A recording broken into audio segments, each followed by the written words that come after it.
प्रकाशबाट आफ्नो क्यारेक्टरमा डाइभर्सिटी प्रस्तुत गर्न सफल भएका प्रदीप खड्काले पनि यो चलचित्रमा निर्वाह गरेको पात्रलाई पूर्ण रूपमा न्याय गरेका छन्। उनको क्यारेक्टरको बोलीचाली हाउभाउमा अडियन्सहरूले धेरै इन्जोय गर्छन्। चुलबुले हटी स्वभावका भए पनि एक किसिमको गाउँले चरित्रको सोझोपन उनमा देखिन्छ। पुजारको भूमिका निर्वाह गरेका आर्यन सिगदेलले पनि आफ्नो चरित्रमा धेरै काम गरेको पाइन्छ। उनको हिँडाइ तथा बोलाइमा उनले धेरै मेहनत गरेको देख्न सकिन्छ। विशेष त उनको हिँडाइमा धेरै हात हल्लिँदैन, दुवै हात सिधा नै रहन्छ।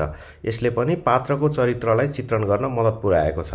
अझै उनको लुक्स पनि उनको बुवाबाट सापटी लिएको भनेर समाचारहरूमा प्रशस्तै सुनिएको थियो। यसैगरी पल शाहले एक शिक्षित क्रान्तिकारी युवाको भूमिका निर्वाह गरिरहेका छन्।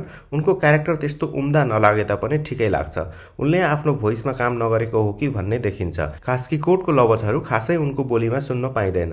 पल शाहलाई वृद्धको स्वरूपमा देखिँदा पनि त्यति कन्भिन्सिङ फिल हुँदैन। कथाको लागि त्यो सिन आउँदा अझै पनि जातीय भेदभावको लागि सङ्घर्ष जारी रहेको भनेर देखाउन खोजिएको भए तापनि पल शाहले उक्त क्यारेक्टरको ट्रान्जिसनलाई न्याय भने गर्न नसकेको फिल हुन्छ। यसैगरी अञ्जना बराइली र परीक्षा लिम्बुले पनि आफूले निर्वाह गरेका पात्रहरूलाई पूर्ण रूपमा जस्टिस गरेका छन्।